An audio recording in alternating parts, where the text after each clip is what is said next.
What's up, fellow gamers? Phreak here, and it's tomorrow, and I'm ready to record another video. This one is about the Rumble update that went on PBE earlier today, at least at time of recording. And I want to talk about what the goals are, how I got here, what's going on. So first things first, the idea for this came back around patch 13.4. I had noticed that for a very, very long time, and actually we'll just kind of scroll down and look at it. Here we go, we're on the thing now.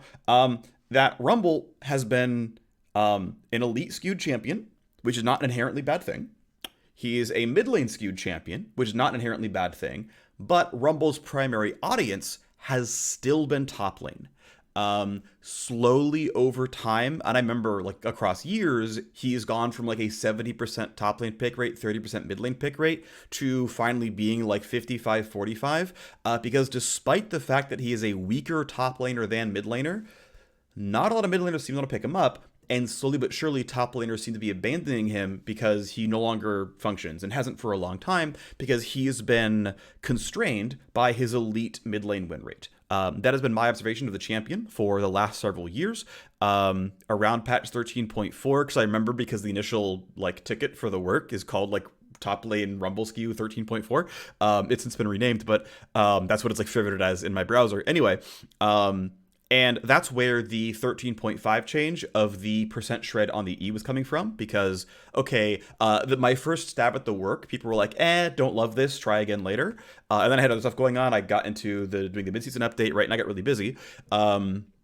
But we chose to buff him in 13.5, and I was like, okay, well, in investigating to that, okay, there's a pretty easy change in just making the E like shred more magic resist. Okay, cool, we'll ship that. That ended up being a little bit top lane skewed. Okay, cool. And then we found time to slot this champion in, and so for 13.12, I got time to iterate a couple of weeks back, and we've settled on this change list for the last few weeks. We put in a few tweaks recently, one of which as early as earlier this week, or as recently as earlier this week.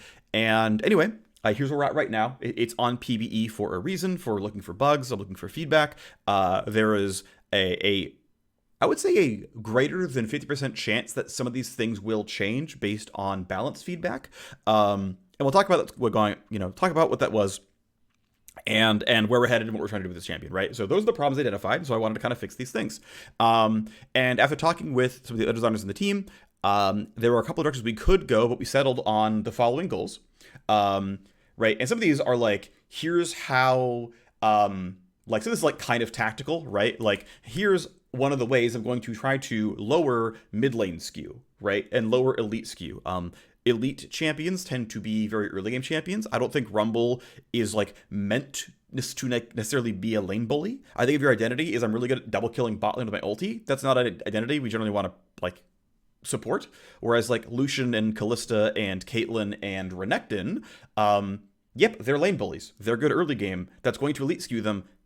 That's fine. Amumu is a really easy to play jungler whose power is in late game team fights, which makes him a really normal skewed. That's fine. So there's an aspect of some champions are skewed because of just how they function, and it's not important that we try to disentangle that. Like, that's okay, generally speaking, and this means that if you're a challenger player, you don't get to play Mumu mid lane, or jungle. You can play him support, his support's not too skewed, but like, whatever. But regardless, hey, somewhat tactically, right, reduce power from early game roaming of Rumble, give him power elsewhere. That's kind of one of the sort of tactics to go for, but let's give him things that he's happy to have, right? Rumble should be stronger in team fights overall. And this is if he like doesn't have good target access, he can hit frontline and feel okay about it. Making Rumble more forgiving to play. This is a champion who is like very old, right? He's been around for over 10 years. If you wanted to master him, you would have already, basically. And ultimately, I think this is a champion that the rules can be loosened up a little bit. There were a couple of versions of what this looked like. We settled on the one that you're going to see in these notes here, or you might have already seen them on the PBE. We'll talk about those. Still want Rumble to reward high mastery, though, right? Hey, you can still screw up and overheat at the wrong time. It's gonna lock you out of your entire combo, right? Okay, the punishment is still there on the passive. There was a really tight line for us to draw here, for us to walk, which is how much of the passive is a punishment, how much of the passive is a reward. Because if it's all reward, you just keyboard cat all your buttons all the time and just like overheat constantly. That's the only thing you do with the champion. And if there's never a reason to be in danger zone or whatever, there's like no downside for it. And if it's just a punishment, you just feel bad trying to play your champion. Like, I can't think of another champion whose passive outright punishes them. Like, sure, there's things like Senna and Thresh that say, hey, get souls or you don't have stats, and that's understandable. And champs can run out of mana by casting spells too frequently, and they can run out of energy by casting spells too frequently. Like, that's also true. Heat is kind of energy with extra steps, but I think there is still a version of this that can still reward mastery, but also be a bit more usable. In addition to giving him power in team fights, I wanted to give him power specifically late game in 1v1s. Thinking about, how can Rumble succeed in late game? It's like, well, he's got to go face off against a level 16 Darius. And I don't think Live or Rumble can really do that. Live Rumble is sit in a brush and one-shot somebody with an overheat combo. Feels like roughly that champ is played, and it's like, yo, buy a Magi's and Snowball or you lose the game. And I'm not saying that Rumble will suddenly be a good late game 1v1 champion, but it's going this way directionally and saying, hey, I think each of these individual elements are good for the champion. We're going in the right way. We are constrained by elite mid lane win rate. How much power can we give him elsewhere across like every other part of this axis of MMR and lane? Can we get everyone else into a better spot except for elite mid laners? And Rumble players going to be happy, right? And one of the really big things was Rumble is not a juggernaut. This was actually very important. There was a version of the W in testing where it wasn't a flat shield. It was like, oh, it could be a bunch of armor MR, or it can be a bunch of like flat damage reduction, like a Mumu E or Leona W. We never play tested this, but this was like, hey, I feel like a short duration, relatively small shield is not going to help him team fight very well. Like, he's not really going to be able to frontline. And had some discussions, was like, yeah, he's still meant to be a mid-range mage. It's a little bit Cassiopeia, a little bit Ryze, a little bit Lilia, not Mordekaiser, not Volibear, right? This champ is meant to build a bunch of damage items and use his mobility and his range advantage to be a unique champion, right? Right, again, Rumble is not meant to be Mordekaiser, and he is walking toward that, I suppose, right? He has a health ratio now and whatnot, but the goal is not to make Rumble Mordekaiser, where Mordekaiser buys like one AP item and then builds full tank. Rumble is probably still going to build 5 things with ability power on them. He might be more likely to build Demonic Embrace. That's probably fine. But Rumble is not a juggernaut, right? That's an explicit goal of these changes. We can't go video without talking about Azir, so learnings from Azir. One, I think I'm doing a better job approaching this overall. I think with Azir, it was like, okay, pull out all the stops. How can we move skew around? And I didn't care as much for the experience of the champion, though I still felt he was fun to play, and then play testing went pretty well. Obviously, we also landed in a pretty bad state balance-wise for several months, which really sucked. The goal with Rumble is to be power positive as opposed to being power negative. And so, because Rumble's like not a problem anywhere except, kind of one spot. So, I think this change is going to be overall a little bit more generous, and I think I did a much better job of putting out correct goals where it's like, hey, if we land these, we're fine. The other thing is people will misinterpret how a character works. So a decent portion of the Azir community believes that Nash's Tooth is now mandatory, which is hilarious. It's not true. The first day that the big Azir update came out, Shadow Flame was still higher win rate than Nash's Tooth as the second item.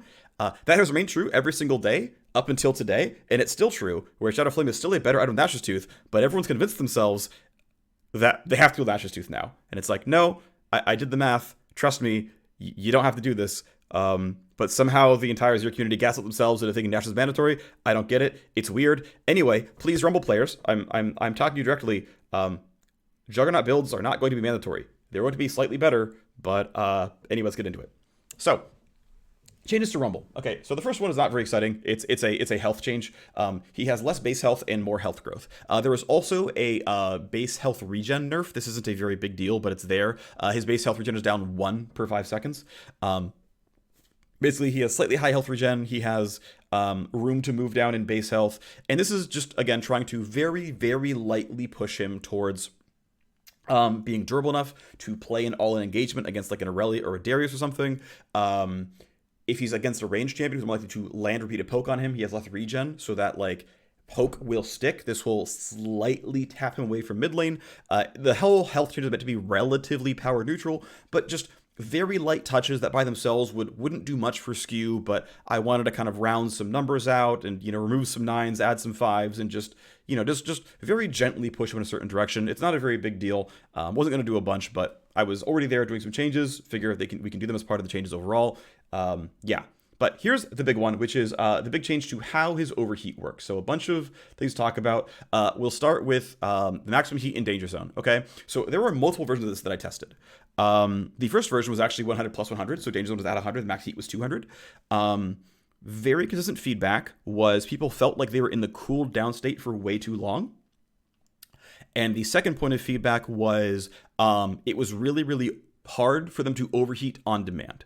Now, overheating on demand is something that's like, hey, will not fix, because you can just park yourself 50 short of danger zone, or 50 short of overheat, and just do that yourself, right? And like as a player, you can just park yourself at 50 below max, and you can just learn the new thing, and you can have that mastery, right? And so if you want to be, right, if danger zone starts at 50, anyway, so when it was 100, I'll get back to this topic later. When it was 100, the feedback was really, really overwhelming of it feels really bad to not get in a danger zone quickly. And so we have this really weird situation where it's 0 to 50 is cooled down, and then 50 to 100 is danger zone, and then 150 is overheat. Yes, it's inelegant. Yes, it's randomly 50 plus 100 equals 150. This is the best version of this shape that I can go for, which is you get in a danger zone as quickly as you normally do. The breakpoints are easy to understand, right? 0 to 50 is unchanged, 50 plus is unchanged, and when the bar is full, you overheat, and most of your spell costs are still the same. I chose E going to 20 heat from 10 heat. That's later down in the changes, but E costs 20 heat per cast now. One, for learnability, just every button costs 20. And two, it means that it is a relatively similar rotation to go from 0 heat to overheat, because if you think about like baseline cooldown, it's like, okay, I can press Q twice, W twice, and E 3 times, and that's 40 plus 30 is 110. And like that's roughly a full combo. You can get your second E while overheated, so the 110 is actually tenable on live, and basically your full combo over the course of about 7 seconds will overheat you. Current version of Rumble, right? 2 Qs is 40, 2 Ws is 40, 3 Es is 60. We're at 140. So you can, in fact, cast more spells before fully overheating. You get one more hit of the rotations, right? You get one more Q or W, or you hold your E and you get both. And through that, you can then overheat. And so, yes, the time from 0 to overheat is longer. I think that's fine, because I don't think Rumble wants to just cycle overheat constantly. I believe that's like not what the champion actually wants to do. So that's okay.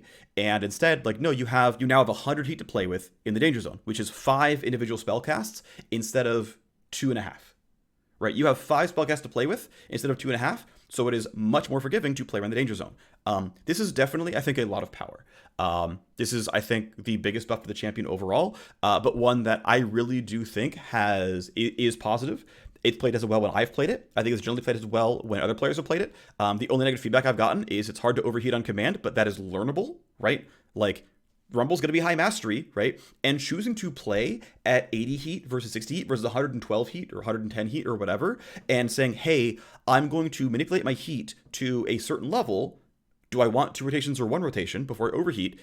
That's mastery, right? That's choose how you want to play Rumble and plan ahead and have the sort of mental foresight to know how many spells do I want to cast before I go into the passive form, or is it none? Do I want to start at 0, right? And like having that choice around it, I think is a positive. And so I think is skill up, like possible skill tier cap up, as well as approachability massively up. It is much harder to overheat on accident. So I'm overall very, very happy with these changes. I think it's a really, really positive thing. The next thing is this bit. So I wanted to make overheating less punishing.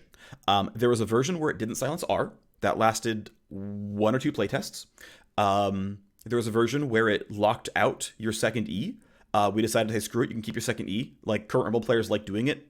Let them have it, whatever. It's a kind of an esoteric mastery, but let them have it. That second E during overheat, whatever, YOLO, go for it. But the other thing was I wanted the passive to actually feel good at all points in time. So what I wanted was it is less of a punishment, right? So instead of 5.25 seconds where you're overheated and fully silenced, it's 4 seconds where you're overheated and fully silenced. And considering you have like a mandatory ability haste on your mythic, and you might get ability haste through runes, you might get ability haste through catching a blue buff, or whatever, like maybe you choose to build some other ability haste items somewhere else in your build. I mean, Zonia's Hourglass is a very common second or third item that has haste. If you overheat with Q on live Rumble, you are waiting to cast your next Q. Um, in some cases, so it's like, you know what, or your W or whatever. So it's like, you know what, screw it. It's going to be short enough that in many cases you can just chain your spells together, and so this is a like castability up change, right? You can cast more spells this way by having this duration go down. This is of course power positive, but also I wanted it to feel better to overheat. To me, getting a 20% attack speed steroid that you don't have full control over does not feel like a good enough attack speed steroid. And so what I chose was mathematically, at level 1 you attack 50% faster. At level 18 you attack 100% faster, and you basically interpolate between those two things of 50% more to 100% more.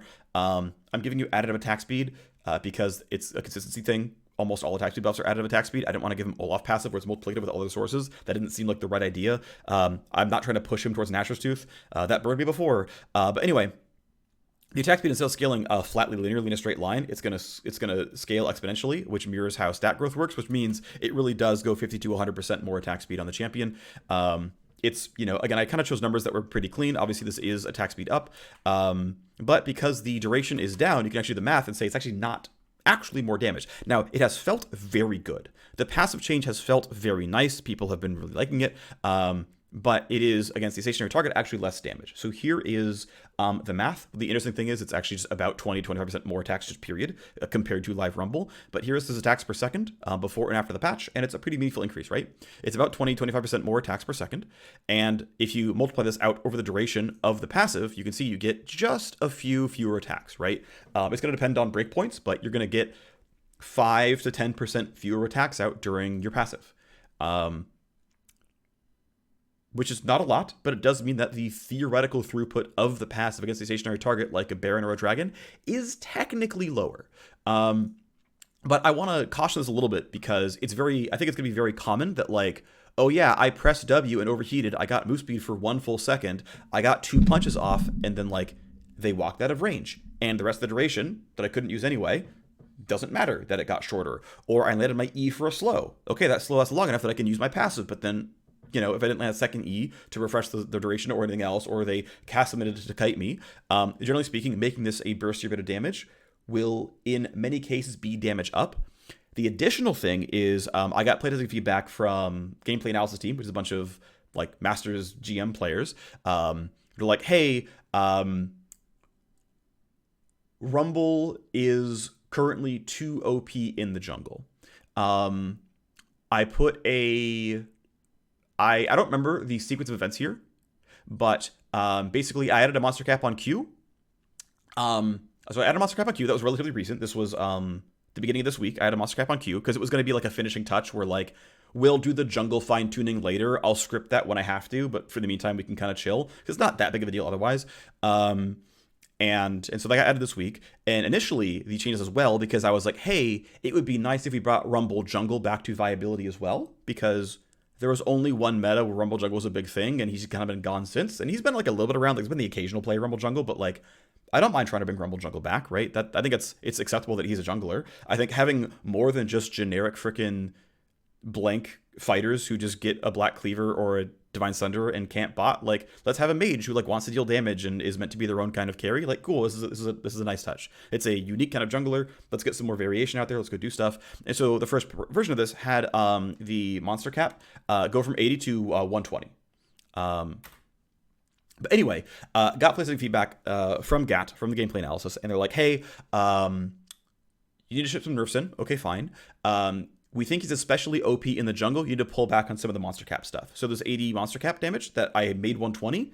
I could have gone to 80. I chose to start low, and depending on feedback, depending on playtesting, we can go back up. But I actually wanted to defend picking a linear or a growth interpolation here for monster cap. So my opinion is, so there's a couple of thoughts here on percent health damages against monsters. Okay, so in general, I think the damage caps should roughly line up with expected champion health. And you can choose to low or high, but like, I think it's valuable if any percent health damage you deal, like you're playing Vayne or you're playing New Rumble or Rumble Passive or Volibear E or whatever, that like the damage you get on a blue buff is like in the same realm of the damage you get when it lands on Annie or Darius or Leona. Sure, champs have more MR than jungle camps do. That's fine. Dragon and Baron have especially more. That's fine. But to try to live in the same world, because yeah, my spells deal the same damage no matter what I'm hitting, is like a good thing. Because obviously things like Baron have like 10,000 health, and it's like you're not allowed to do 20% of 10,000 health as an ability. That's like that's not acceptable, right? So sure, that's fine. So this is why I have an interpolation here. So let's go ahead and talk about some of the math here behind this stuff. So here is the Rumble passive, and Rumble passive deals 6% max health damage, and the old cap was 80 damage, which means Rumble pretended a jungle monster had 1300 max HP, no matter what the monster was. Now, of course, the first spawn of Raptors has 500 or 1100, so you didn't hit cap against Raptors. I think you hit the cap against Big Wolf, you did it against Red and Blue and Gromp and Dragon and whatnot, but like, when you're level 13, and you go to punch a Darius, and Darius has 2,000 health. And you go to punch a Dragon, and you're pretending that Dragon has 1,000 health. And to me, I don't like that. I want this to scale with the time in the game. And so I spent the time to do some basic math. Like, okay, what's roughly reasonable here? Because the champion should be able to jungle. We can skew a little bit generous. That's okay. And I settled on his example fake target, who, let's be clear, is helpless here, right? So the level 1 value is like, how much help does Rumble jungle need on the clear? And, you know, again, to be fair, it is nerfed level 1. Now, to be fair, you can't overheat level 1. It's impossible. So the level 2 is what matters, and so it's this, right? This is literally unusable. This number just doesn't matter, right? It doesn't do anything. But okay, level 2 can, right? If you can overheat immediately while fighting Gromp, it's maybe possible to build 140 heat, 160 heat in time while fighting Gromp. Maybe by the time you get to Wolves, I don't know. But like, okay, it's a possibility, right? But yeah, okay, it's a bit less damage, sure. But again, it's just like, hey, let's try to target something. And so I implemented it. I put it wrong the first time in the scripting. So I pulled the variable. I'm like, okay, you know, bam, my damage cap is 50 to 150 based on champion level. Okay, no problem. And I hooked up to the script and I said, okay, what I want you to do is I want you to compare. I'm going to take this percent health damage and I want you to basically I said, okay, compare the monster's health to this number and take the least, like take the minimum, and then multiply that up by my damage. And I'm like, wait, why am I doing no damage? Like, oh, whoops, sorry. I meant take the health, multiply it by the health ratio, then compare this to the minimum. Okay, now we go. It's just like, okay. So, you know, just testing a single player, I'm like, oh, I did the math wrong. I compared the wrong variable. Okay, let's move forward. Anyway, random story there. But anyway, I don't care if these are the final numbers. Like, I am happy that I hooked this up.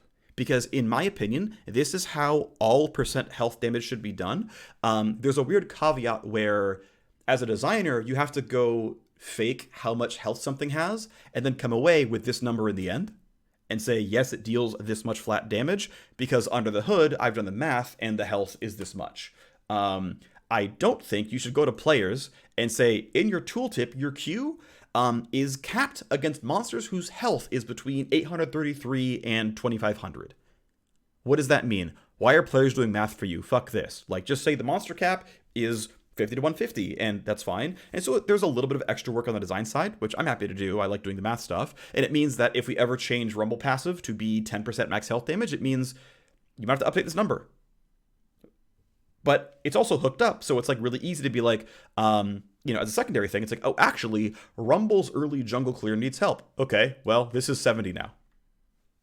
Done. Hey, Rumble's late game objective control is too good. Okay, this is 90. Right, that's fine, whatever. I'm not beholden to it. And yeah, it means that the cap gets really short here, right? The cap is 1600, but at least you've got something in mind, and just having it here at all is like, cool, I have an early clear lever, and I have a late game Baron control lever. And any designer who needs to come in and, hey, Rumble's too good for this reason, boop, you change one file, right? You change one number, and you get to tweak the exact thing you care about. I think it's a really positive thing. I think we should try to hook up stuff this way in the future. So I'm just really championing my idea here because I think it's a really, really good idea. I did it to his Q as well, which is why this exists. There's percent health damage on the Q, and this is the example target health. It's 1,000 to 3,000. Yes, it's a higher fake target cap than the passive. Yeah, they're inconsistent. I chose clean numbers. And again, I don't care that this is the same number under the hood. I don't care that they're comparing the same health bar. Yes, this means that his Q and his passive hit different target caps at all points in time. That's not that important. Whatever, right? Like they both have mixed damage anyway, so you can't tell by the end, what the actual result is, and I think this is all fine. I did make sure that this is hooked up as the percent health damage is capped here. It's, if target is a monster, go and do the percent health damage stuff, and then spit out the percent health damage version comes out as a variable. Add that to the flat damage. Go, right? Like the logic is done soundly. It was already done correctly in the passive. I just changed it from looking up one number to an array of numbers, then redoing the math. I hooked up the Q the same way, so that's how that's going, right? And again, this can change as needed. This is not sacred in any way. This is what does he need to make his jungle clear safe. I was given feedback from players much better than me that he's OP in jungle, so I lowered the jungle ratio to below where it is on live. Again, I don't care what the number actually is long term. I care about what the balance state is. And these numbers will change as they need to change. But this has felt really good. This has felt really good. This has felt really good. This is just numbers so far. Okay. But so far, everything that I've seen has tested really positively. Next, we have a change to the Q. So Flame Spitter. Flame Spitter, the flat damage is getting moved from 80 or 180 to 340, is going down substantially, but it's getting a max health ratio on the damage, not his max health, his target's max health on the damage. I'm generally pretty against having your durability give you damage and your damage giving you durability. There are times where it's worthwhile, and I'm not like offended that like Jarvan W has this, or like Cassante's built a certain way. I think it's actually correct that in Lilia's case, her healing is in fact based off of the AP she buys. There's different solves for different champions based on what they're trying to do. On average, I am in belief that like for most champions should go in one direction. Damage gives damage, health gives health, and separate the two. There are exceptions that are totally reasonable. Again, the monster cap now exists here. Ratio is unchanged. Let's talk about the math in terms of how much Flame Spitter actually deals as damage. So again, we have the cap here, right? An example monster has 1,000 3,000 health, which is more than generous. You will get all your damage. Which means, by the way, that like this is damage positive if you consider that, hey, it's down 45 damage, or sorry, 45 damage at level 1, and the cap is 60. You're down 145 damage at level 9. The cap is 300. If it's 300 at level 18, but trust, it is basically always damage positive, or maybe like exact level 9. There's like a very small window where it's not damage positive. We'll talk about it when we get there. But let's talk about the math on the actual damage itself. So again, right, this is a buff. This is a buff. This is a buff. Not this thing, but like these are buffs, right? And I think they are all directionally good for the champion. So nerfs do have to come somewhere. And part of that is saying, okay, Rumble, you are less of a 1 through 6 roam bot lane bully, and you are more about your late game teamfight output. Okay. And in your late game teamfights, you're going to be better, right? Nudging you, you're going to be better at hitting frontline. You're going to be worse at wave clear. You're going to be worse at killing squishies early. You will actually do more damage late. Let's talk about it. Okay, well, he was using Rumble himself as an example target. Now, Rumble, again, in this version, has 650 base health and 105 health growth. The break even is this column right here. So look at here, right? Once your guy has 750 HP, you do the same damage with Flame Spitter. By rank 2 of the ability, 1,000 max HP. By rank 4, 1,200 max HP. Or rank 3, sorry, rank 4, 300 max HP, and rank 5, 1450 max HP. Which, generally speaking, against most targets, is going to be a damage loss in the early laning phase. Rumble's laning phase is getting very lightly tapped down. But considering how much more damage he's going to deal here, especially towards late game. Now, again, level 17 and level 18 are kind of fake, but also champions who buy 2 health items are not fake, right? Champions who actually get a Divine Sunder or a Trinity Force or whatever are going to have that 300 more health, which, by the way, that's going to be 30 bonus damage, which, hey, by the way, guess what, right? If they have 300 more HP, I do 30 more damage. My damage is green here. If they have 100 bonus HP, I'm getting 60 more damage right here. 6 more damage here. Oh, it's the same, right? 100 bonus HP at level 1. Oh, it's the same. If you have more health than Rumble, which plenty of champions do, it's the same. If you're against Quinn, it's worse. For a while. Like, some matchups will move. This will definitely be true. This will definitely happen, right? Anyone who buys a Doran Shield, who stacks Grasp, who stacks Overgrowth, who, again, buys a Phage or Kindle Gem on their first back, a Bomby Cinder, and goes Heartsteel, all this stuff, right? And in general, what kind of champions buy health first item? Fighters. Tanks. What kind of champions don't that buy health first item? Mid lane mages. So again, I'm trying to do things that will skew a certain direction. Rumble is not a diver. He has his ulti, but Rumble is not Camille. He's not Vi. He's not Wukong. He doesn't have backline target access. If Rumble's succeeding in a team fight, it's because he's hitting frontline. And he's hitting frontline while probably kiting them, right? Landing E's, landing, pressing W, kiting back, staying at range. Like, his Flame Spitter has pretty good range. A successful team fight for Rumble, if he's allowed to be a good team fighter, is probably hitting frontline. Now, again, the goal is not to make him a Juggernaut. Again, there were versions of W that were going to be a Juggernaut spell, and we decided we don't want to make him that. We want him to be a bit of a kitey, higher skill, mid-range mage that has to deal with the fact that he's not that durable. We can go that way a little bit, make him able to shrug off a little bit more damage, because he is kind of melee, but he's not going to be Vi, he's not going to be Wukong, he can help with Equalizer, but the rest of the stuff is not reaching Jhin, ever. He can ult and that's it. So the rest of his kit has to work against Viego. It has to work against Tom Kench. It has to work against Aurelia. So it's got percent health damage, right?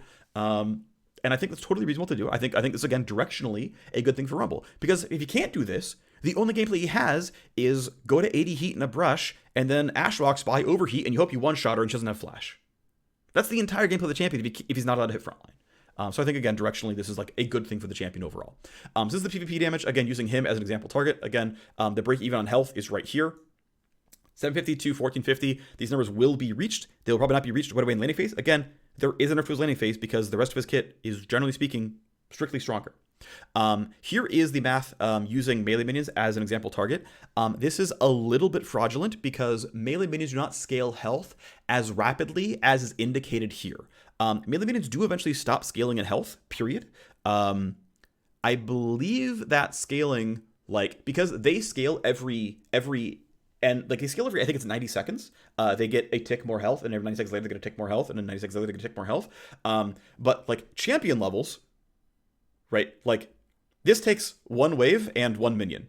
Level 6 is what, the third cannon, I think. That's 9 waves in, I think, is level 6. I believe that's accurate. For a solo lane, if you miss no XP, for duos, obviously you're SOL. But it's the early levels come in really fast for champions. The late levels come in really, really slowly. And so I'm slightly overstating minion health by doing this. I didn't care to do it much more aggressively, but the number is actually a little bit lower than this. So make no mistake, Rumble's wave clear is nerfed, right? Because not only is it relying on percent health damage, which, by the way, melee minions do not hit this much health. They spawn at here. The melee minion health starts at 477 and it ends at 1300. This is the minimum and maximum of melee minion health. It takes 750 to equalize at level 1, and it takes 1450 to equalize at level 18. Yeah, cap is 1300, right? You're not going to get there. So not only is the baseline damage lower against melees and obviously lower against casters by an even larger margin, but also the minion damage ratio is down by 5%. And this is really just me being look, I need to find nerfs somewhere, because this champion, I really, really believe in the passive changes, and I really, really believe in his late game teamfight damage being good through Q, but it meant he had to find nerfs somewhere, and I thought the least offensive place to nerf his power was he has a 0-cost wave clear button with a 6-second cooldown. I think he's going to be okay. And if I am wrong, we can bring some of these back, right? If the power budget sucks here, we can find the right buffs for, a micro patch or 13.13, or we figure it out much sooner with feedback, and there's different numbers that go into 13.12, right? I'm not beholden to any of these changes on a fine-tuned numbers detail, but hey, yeah, had to find a nerf somewhere, and I believe this is a pretty good lever that overall Rumble players will be fine with a bit less wave clear, because considering that the push level 6 go bot lane power spike, win the game through double killing bot lane, that's going to be less powerful, which makes him less of a mid laner. And if his power is less in wave clearing and roaming, his power can be in, no, I'm good at 1v1ing the guy with the Divine Sunderer. He's a top laner. We did it. Congratulations. We can push his power toward team fighting, where his team fighting is unequivocally better against the melee champions he's against when he's burning a melee champion in a team fight, right? Next change is to the W shield. We talked about the E heat increase, by the way. Again, going from that to 20. This is partially a learnability thing, and people being able to overheat on demand a bit better. Yes, this means straying at 0 to 50, if you wanted to for some reason, is going to be a little harder because your E will give you more heat. But if you're using E to last hit, I have played as this 5 times myself. If you're using E to last hit because you're losing your early lane, you're still going to be at 0 heat if you want to be. Or if you want to press W on cooldown to keep your heat at 50, That's not going to be a problem. Heat management has not been a problem for anyone who's played the game, like who's played this version of the champion more than once. Everyone has learned the heat management really quickly, and I think this is worth doing in order to let people rush to overheat when needed, but they still have all the tools they need. As far as I'm concerned, as far as I can see, they have all the tools they need to maintain their heat to the state they want it to be in. That's what I've seen in playtesting, and so that's what we're doing here. Anyway, so the W shield is changing. The flat value is getting obviously crushed. The AP ratio is getting crushed as well, but it's getting a very, very big, this is a max HP ratio, not a bonus HP ratio. Yes, this means the rank up on W shield is 10 shield and 5% move speed. It's still going to be max last. That's fine. I don't care. There was a version where the health ratio like scaled with rank. I didn't like it very much. It made the last few points of the ability mean way too much. It felt kind of uncomfortable. So it's 6% flat. And here's the numbers here. So level 1 Rumble does not exist with W. He will never learn it. It doesn't matter.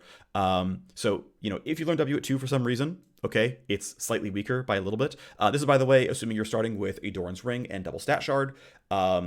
At level 5, you come back with Alternator.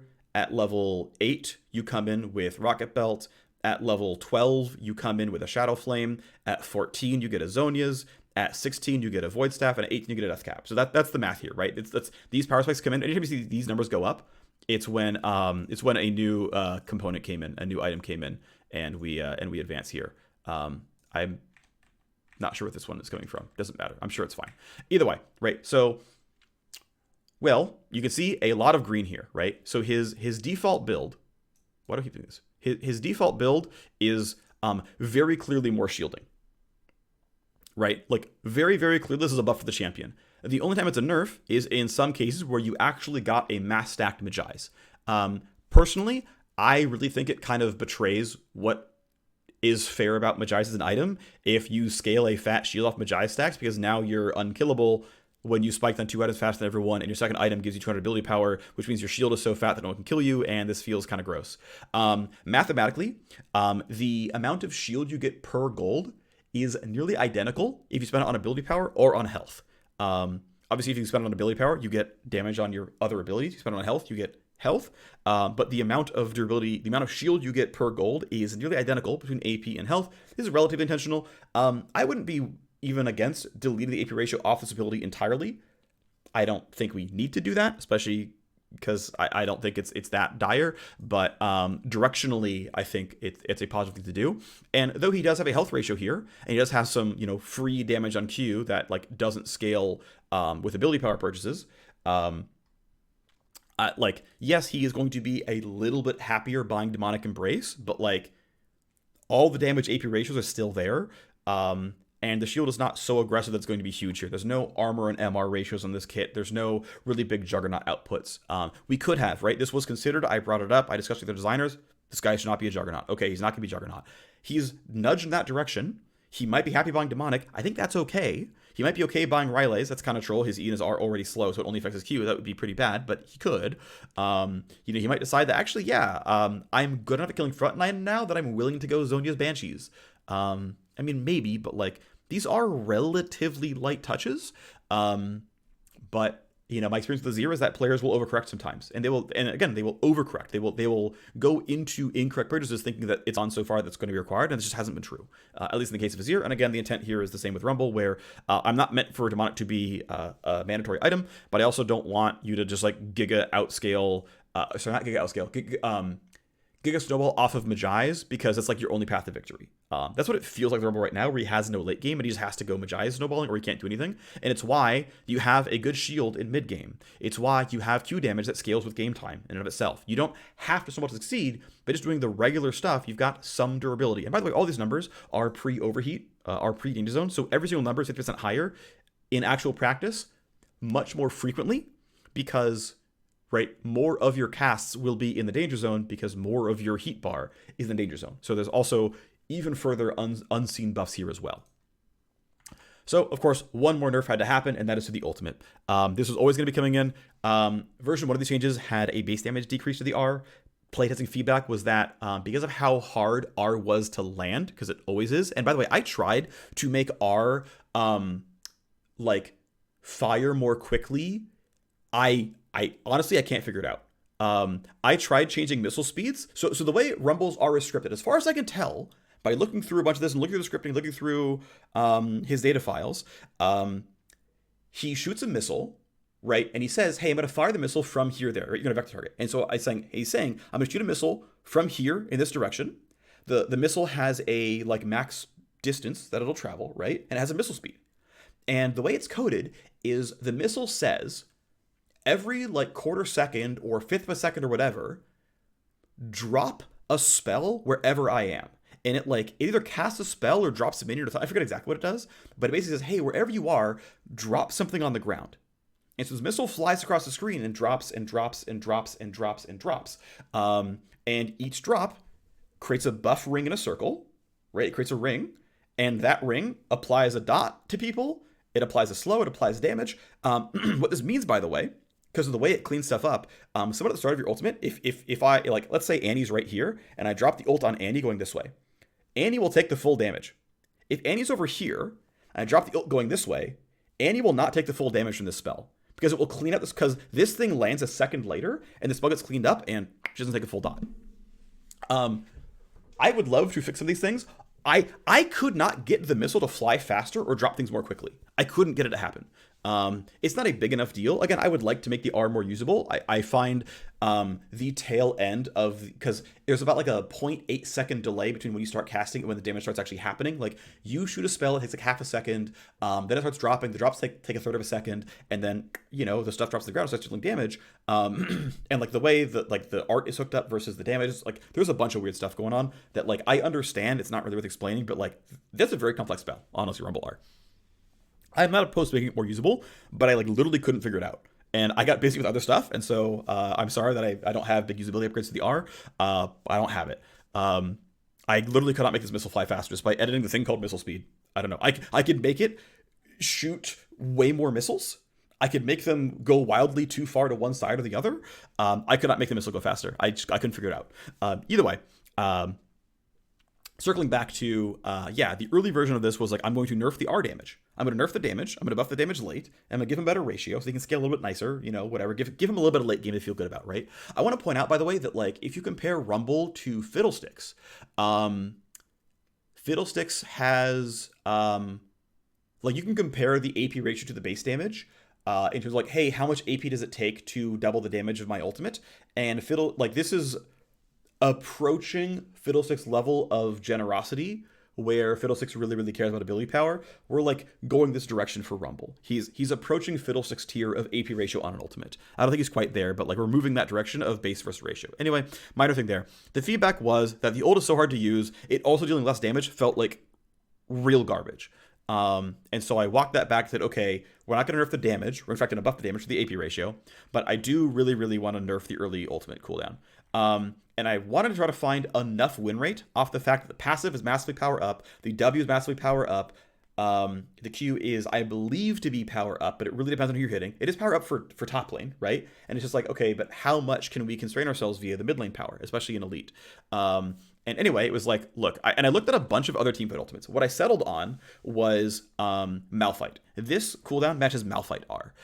There are fighters with shorter ultimate cooldowns. Darius is much shorter. I believe Garen is shorter. But I looked at a lot of top lane fighters. I think Irelia is shorter. I think Nasus is shorter. I forget exactly. But like I looked at like a bunch of fighters who had like arguably teamfight ultimates. And I was like, this is definitely a teamfight ultimate. Yeah, I don't think he should be allowed to ult for, like, if he's ulting for waves, it's too short. This is like teamfight ult. Malphite's not ulting for waves. Malphite's ulting for teamfights. Yo, dog. Like, if you're gonna 1v1 Irelia and she jumps on you and you ult, yeah, that's fine. But like, this is not a champ where it's like every 3 waves I go bot lane and I double ult their bot lane. We're not doing that. You're not ulting bot lane every cannon. That's fucked up. You're not allowed to do this stuff. So yeah, he's got a Malphite level ultimate cooldown. It means it's on the long side for a teamfight ult from a top laner. But honestly, I kind of dig him having a bit of a CDR incentive, right? There's a few more items he's willing to buy because, like, yeah, maybe I actually do go for an ability haste stat shard. Maybe I actually feel good about Night Harvester because it gives me ability haste in my mythic pass. Maybe I actually feel pretty good about going for a Banshee's Veil and my Zonias because they both have haste on them, and I'm gonna feel good about that. And you know what? I get more ultimates, and I'm gonna actually feel that difference because the base quote is actually relatively long now. I think that's actually okay. It's a little bit of choice opened up, but again, it's finding somewhere to like ship a nerf. I'm not trying to say like, hey, Rumble, feel good, I nerfed your ult cooldown, but it's saying, hey, need a pass from somewhere. It's Q wave clear. It's R cooldown especially early.